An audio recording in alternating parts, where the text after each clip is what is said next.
교재 34페이지를 제가 읽겠습니다. 28장은 율법에 대한 의인과 악인의 상반된 자세와 그 결과를 대조적으로 보여줌으로써 율법을 지키는 삶을 살도록 교훈합니다.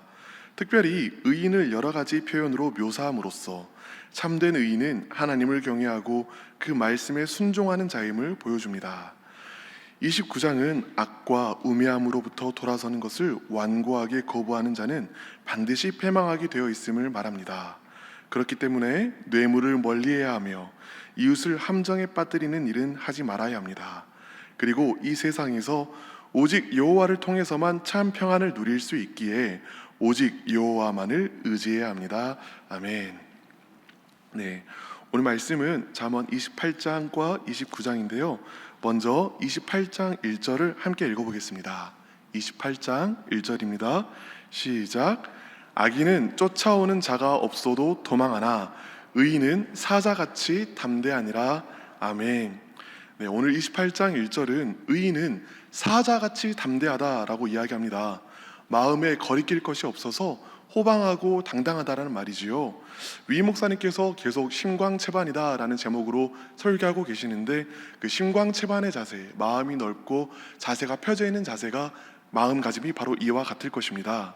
그런데 의인은 그러한 반면 악인은 쫓아오는 자가 없어도 도망갑니다. 악인은 항상 불안해하고 위축되어 있습니다. 왜 그런 것일까요? 죄를 지으면 불안하고 괴롭고 견딜 수 없게 만드는 것, 즉 양심의 죄책감 때문입니다. 율법은 양심에게 옳은 길을 알려줍니다. 그리하여 양심이 율법의 가르침을 받아 잘 훈련되게 되면은 양심은 하나님의 음성을 우리에게 들려줍니다. 그렇기 때문에 죄악 앞에서 쉬는 법이 없지요.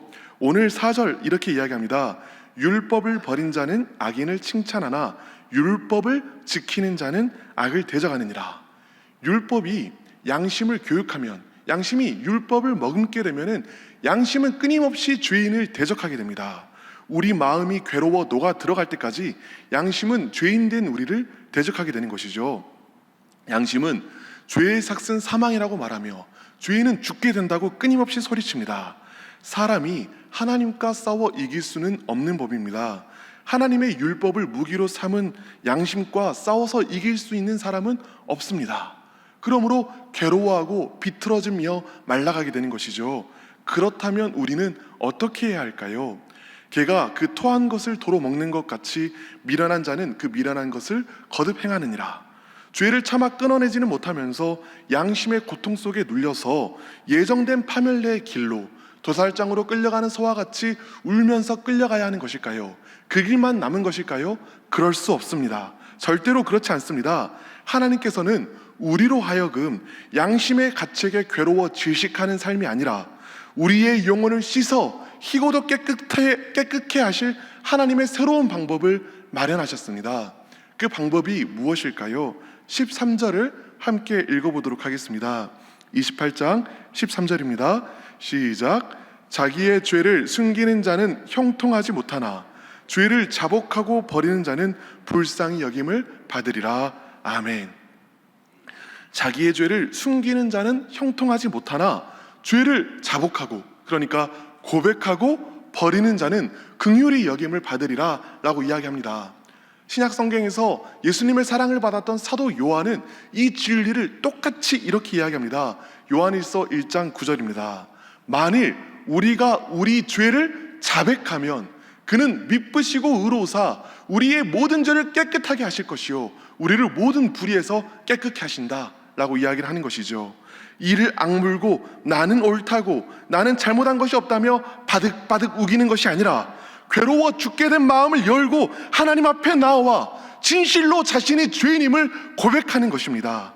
우리 마음속 깊은 곳에 있는 뿌리부터 내가 죄인이라는 사실을 깨닫고 고백한다면 그 부패한 마음으로부터 나오는 모든 죄들을 하나님 앞에 낱낱이 고백한다면 하나님께서는 우리를 긍휼히 여겨주십니다.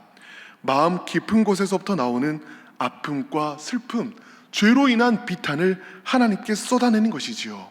그리하여 죄를 자복하고 버리는 것입니다. 다윗이 밧세바와 간음한 이후에 그는 영적으로는 거의 죽은 사람과도 같았습니다. 그때 그의 마음에는 평안함이 없었고 쉴 곳이 없었습니다. 그러나 하나님께서 나단을 사용하셔서 그의 죄를 들추셨을 때, 사랑하는 여러분, 다윗은 눈물로 침상을 적시며 하나님 앞에 자신의 죄를 자복하였습니다. 그리하여 누구보다도 자유로운 자가 되었습니다. 왜요? 하나님은 용서하시는 선하신 하나님이시니까요. 죄는 피하게 만들고 숨게 만듭니다. 이것이 죄의 본성입니다. 아담에게 하나님께서는 선악을 알게 하는 나무의 실과는 먹지 말라, 그것을 먹는 날에는 내가 정녕 죽으리라 라고 이야기하셨지요. 그리고 안타깝게도 아담은 그 실과를 먹었습니다. 정녕 죽으리라고 한 그 실과를 먹었기 때문에 이제 아담은 죽게 되었습니다. 그렇다면 이제 아담은 어떻게 해야 할까요? 사실은 자신을 살릴 수 있는 유일한 분이신 하나님께로 나아가야 합니다. 그 순간 견책을 받는 것이 괴롭다 할지라도 나를 살릴 수 있는 분은 오직 하나님이시므로 그 하나님께 나아가 그 하나님을 붙들어야 합니다. 그러나 죄는 숨게 만듭니다. 아담은 하나님을 피하여 숨었습니다. 그리고 그때 하나님께서는 아담을 추격하셨지요. 그리하여 직접 아담을 찾아가 아담을 만나시고 가죽옷을 지어 입히셨습니다. 하나님께서 얼마나 선하신지요. 여러분, 자신의 죄악에 버거워하면서도 하나님께 나오는 자들은요, 하나님을 믿는 자들입니다. 하나님의 선하심을 믿는 자들만이 자신의 추악함을 알고도 하나님께 나아갈 수가 있습니다. 이렇게 믿음과 회개는 함께 갑니다. 우리가 살 수 있는 유일한 길은, 추악한 죄인된 우리가 살 수 있는 유일한 길은 하나님 앞에 나와 하나님 앞에 내 마음속 깊은 곳에 있는 죄들을 낱낱이 구하며 우리의 모든 죄악과 추악함을 쏟아내는 것입니다. 하나님께서는 이미 죄를 고백하는 여러분들을 위하여 여러분들이 살 길을 마련해 두셨습니다. 하나님의 아들이신 예수님께서 여러분들을 위하여 피 흘려 죽어주셨습니다. 하나님의 아들이신 예수님께서는 자신의 육체를 찢어 그 피로 길을 내시고 누구든지 그 피의 길을 걷는 자는 용서함 받는다라고 이야기하여 주셨습니다. 여러분을 정죄하려 양심이 입을 벌릴 때, 양심이 입을 벌려 너는 죄인이라고, 죄의 삭은 사망이라고 말할 때 우리는 무엇을 해야 합니까? 입을 벌린 그 양심의 그 입에 그리스도의 보혈을 흘려 넣어야 합니다. 예수 그리스도의 보혈이 우리를 자유케 합니다.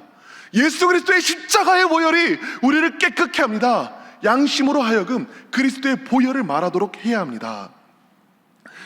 우리는 우리의 선행으로 의로워진 것이 아닙니다. 예수 그리스도께서 의로우시기에 우리의 죄악은 가져가시고 그분의 의로움을 우리에게 주셨기 때문에 우리는 의로워졌습니다. 의인은 사자같이 담대하니라. 그리스도의 의를 가진 자는 사자와 같이 담대할 수 있습니다. 이 담대함이 우리의 것입니다. 예수 그리스도의 의의가 우리의 것이며 사자와 같은 담대함이 우리의 것입니다. 여러분, 아직 죄책감이 괴로워 질식할 것 같은 마음을 품으면서도 선하신 하나님께서 주시는 용서는 차마 아직 받아들이지 못한 분 계신가요? 예수 그리스도를 믿고 의지하시길 바랍니다. 믿음이란 영혼의 손입니다. 오늘 영혼의 손을 뻗어 예수 그리스도의 피 묻은 그 손을 만지며 예수 그리스도를 붙드시길 바랍니다. 그리하여 그 손을 붙잡고 다시 일어나시기를 바랍니다. 그리스도의 피가 여러분들을 깨끗게 합니다. 첫 번째 기도 제목입니다. 그리스도의 보혈로 사자와 같이 담대하게 하소서. 그리스도의 보혈로 사자같이 담대하게 하소서. 그런데 사랑하는 여러분, 여러분 앞에는 그리스도의 십자가가 있고 보혈이 있습니다. 그러나 양심이 주는 괴로움보다는 죄가 주는 기쁨이 더욱 즐거워서 죄를 자복하고 버리라고 했는데 차마 버릴 수는 없어서 보혈의 샘에 뛰어들기보다는 그저 멀리서 보는 것만으로 만족하는 분들도 계실 것입니다. 십자가는 언제 어디서나 붙잡을 수 있을 것이라고 생각하고 보혈의 샘에는 언제든 뛰어들 수 있을 것이라고 생각하며 그리스도의 십자가를 믿는 것을 미루어 두는 것이죠. 잠언 29장 1절은 이렇게 이야기합니다. 함께 읽어보겠습니다. 자주 책망을 받으면서도 목이 곧은 사람은 갑자기 패망을 당하고 피하지 못하리라. 하나님께서 책망을 하셨을 때에는 곧장 순종해야 한다는 것이죠. 우리는 말씀에 바로 반응하는 자가 되어야 합니다. 하나님의 말씀이 선포되면 그 앞에는 늘 두 가지 길이 놓입니다. 모세는 신명기에서 그 모든 율법과 계명을 전하고는 이렇게 이야기했습니다. 신명기 30장 19절인데요. 내가 오늘 하늘과 땅을 불러 너희에게 증거를 삼노라. 내가 생명과 사망과 복과 저주를 내 앞에 두었은즉 너와 내 자손이 살기 위하여 생명을 택하고 복과 생명의 길과 저주와 사망의 길이 선포된 말씀 앞에 놓여 있다라는 것입니다. 그 사이에 있는 길은 없습니다. 두 가지 길이 있을 뿐입니다. 그 사이에 어딘가에 나는 어물쩍 있다고 생각하는 많은 경우에 사실 마음속으로는 맹렬하게 하나님의 말씀을 밀어내고 있는 것이지요. 그리고 하나님의 말씀을 밀어내기 위해서는 그만큼 더욱 마음이 완고해져야 합니다. 오늘 잠언의 표현대로는 목이 곧아지는 것이지요. 그리고 그렇게 마음이 완고해지면, 목이 곧아지면 어느샌가 더 이상 하나님의 음성이 들리지 않게 됩니다. 선포되는 말씀에도 아무런 감흥이 없습니다. 기록된 말씀을 읽어도 나를 향한 말씀으로는 읽혀지지 않습니다. 양심의 정죄는요, 그리스도의 보혈로만 멈추어야 합니다. 그러면 여전히 양심은 살아서 우리에게 하나님의 뜻을 알려줍니다.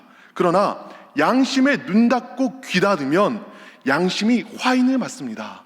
뜨거운 불로 양심을 지져서 양심의 통각을 마비시키는 것이죠. 그때로부터는 양심은 우리 안에서 더 이상 작동하지 않습니다. 이전에는 아파서 몸부림쳤던 죄의 한가운데에서도 아파하지 않게 되고 괴로워하지도 않게 됩니다. 죄를 아파하지 않으니 더 이상 참된 회개의 자리로는 나아갈 수 없게 됩니다. 입술로 주문을 외우듯 회개를 읊조릴 뿐이나 그 회개에는 효력이 없습니다. 사랑하는 여러분, 이사야가 소명을 받았을 때 하나님께서는 이스라엘 백성으로 하여금 보기는 보아도 보지 못하고 듣기는 들어도 듣지 못하게 하리라 라고 이야기하셨지요. 그리고 나서 곧 이스라엘 백성에게는 심판이 닥쳤습니다. 예수님의 시대에도 예수님께서는 바리새인을 향하여 너희는 보기는 보아도 보지 못하고 듣기는 들어도 듣지 못한다 라고 이야기하셨지요. 그리고 나서 얼마 지나지 않아 이스라엘의 성전은 파괴되고 이스라엘에는 심판이 닥쳤습니다. 마음에 하나님이 주는 찔림과 아픔이 없다면 소스라치게 놀라야 합니다. 하나님 앞에 나아가 겸비하여 자신을 낮추고 돌이켜야 합니다. 그리하여 하나님의 긍휼하심을 다시 입어야 합니다. 그러므로 둘째 기도 제목입니다. 하나님의 말씀에 바로 반응하는 자가 되게 하여 주소서. 하나님의 말씀에 바로 반응하는 자가 되게 하여 주소서. 마지막으로 오늘 살펴본 회개와 용서라는 복음의 원리가 구체적인 삶의 영역에서 어떻게 적용되는지를 살펴보려고 합니다. 잠언 29장에는요, 분노에 대한 교훈이 계속적으로 반복적으로 나옵니다. 8절입니다. 거만한 자는 성읍을 요란하게 하여도 슬기로운 자는 노를 그치게 하느니라. 11절입니다. 어리석은 자는 자기의 노를 다 드러내어도 지혜로운 자는 그것을 억제하느니라. 이어서 22절입니다. 노하는 자는 다툼을 일으키고 성내는 자는 범죄함이 많으니라. 이 말씀들, 분노에 대한 말씀들을 종합하여 보면 잠언의 말씀은 분노에 대하여 두 가지 가르침을 줍니다. 첫 번째 가르침은 분노로 행동해서는 안 된다는 것입니다. 8절은 거만한 자는 성읍을 요란하게 하여도 라고 이야기하지요. 거만한 자는 자기 안에 있는 분노를 계속적으로 먹이를 주면서 스스로 키웁니다. 그리하여 분노를 행동으로 옮깁니다. 그리하여 성읍을 요란하게 만듭니다. 조금 더 원어에 가깝게 표현한다면 성까지도 타오르게 합니다. 분노는 그 순간에 터져나와서 주변을 파괴하고 자기 안에 고통과 공허함을 남기지요. 그리하여 첫 번째 교훈은 분노로 행동해서는 안 된다는 것입니다. 그럼 잠언이 주는 분노에 대한 두 번째 교훈은 무엇일까요? 분노의 감정을 오래도록 마음에 품어서는 안 된다는 것이지요. 8절은 후반부 슬기로운 자는 노를 그치게 하느니라 라고 이야기합니다. 이 절을 자세히 보시면 슬기로운 자는 노를 내지 않는다 라고 이야기하지는 않습니다.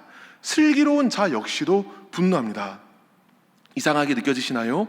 사실 분노에는 하나님께서 두신 순기능도 있습니다. 상대방이 자신의 경계를 침범하고 있음을 나 자신에게 그리고 상대에게 알려주는 경고등이 되기도 하지요. 그렇기 때문에 분노라는 감정이 아주 없다면 그건 그것대로 위험한 것입니다. 중요한 것은 분노하고 있지 않고에 있기보다는 더욱 중요한 것은 슬기로운 자는 분노를 그칠 줄 안다는 것에 있습니다. 조금 더 원어에 가깝게 묘사한다면 슬기로운 자들은 자기 안에 있는 분노를 멀리 둘 줄 압니다. 분노의 감정이 일어나도 그것을 오래도록 마음에 품지는 않는다는 것이죠. 분노에 대한 이 두 가지 경계, 분노로 행동하지 마라, 분노를 오래도록 마음에 품지 마라는 이 두 가지 경계는 에베소서의 말씀 가운데에도 그대로 등장합니다. 에베소서 4장 26절은 이렇게 이야기합니다. 분을 내어도 죄를 짓지 말며 해가 지도록 분을 품지 말라. 분을 내어도 죄를 짓지 말고 해가 지도록 분을 품지 말라. 분을 내어도 죄를 짓지 말라는 것은 분노의 감정을 행동으로 옮기지 말라는 것입니다. 분노를 내는 것 자체는 아직 죄가 아니지만 그것이 행동으로 이어진다면 죄가 된다는 것이죠. 비단 분노에 사로잡혀 소리 지르고 던지는 것만 죄인 것이 아닙니다. 분노에 사로잡혀서 분노를 해소하고자 폭식이든 폭음이든 중독의 자리로 나아가는 것 또한 죄입니다. 남을 파괴하는 것이든 자기를 파괴하는 것이든 분노 가운데 나오는 행동은 모두 죄인 것이지요. 또한 에베소서 후반부의 말씀은 해가 지도록 분을 품지 말라라고 이야기합니다. 분노의 감정이 마음에 올라올 수는 있으나 오래도록 마음에 머물게 하면 안 된다는 것이죠. 잠시 동안은 애써서 참아내더라도 오래도록 분노를 품고 있다면 결국에는 분노가 행동으로 옮겨지게 됩니다. 애써 화내지 않는다고 할지라도 속이 오래도록 부글부글 끓고 있다면 또 속이 골마가기도 합니다. 그렇다면 어떻게 해야 분노의 감정이 내 마음 가운데 오래도록 머물지 않도록 할 수 있을까요? 하나님께서는 분노한 가인에게 이렇게 말씀하셨습니다. 내가 분하여 함은 어찌 됨이며 안색이 변함은 어찌 됨이냐. 내가 선을 행하면 어찌 낯을 들지 못하겠느냐. 자, 주목해 보시길 바랍니다. 선을 행하지 아니하면 죄가 문에 엎드려 있느니라. 죄가 너를 원하나 너는 죄를 다스릴지니라. 하나님께서는 가인을 삼키려고 하는 분노를 구분하셨습니다.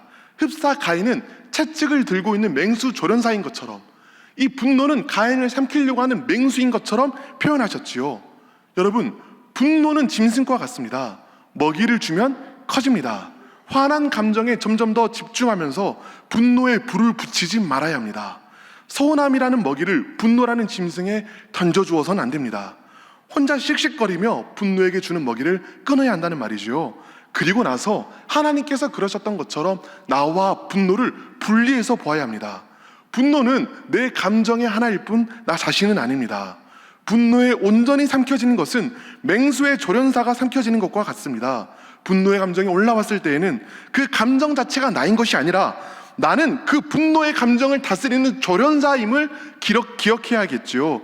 그게 쉽지 않기 때문에 분노의 감정이 올라왔을 때에는 잠시 자리를 피해서 나와 분노를 분리해서 보는 훈련이 필요합니다.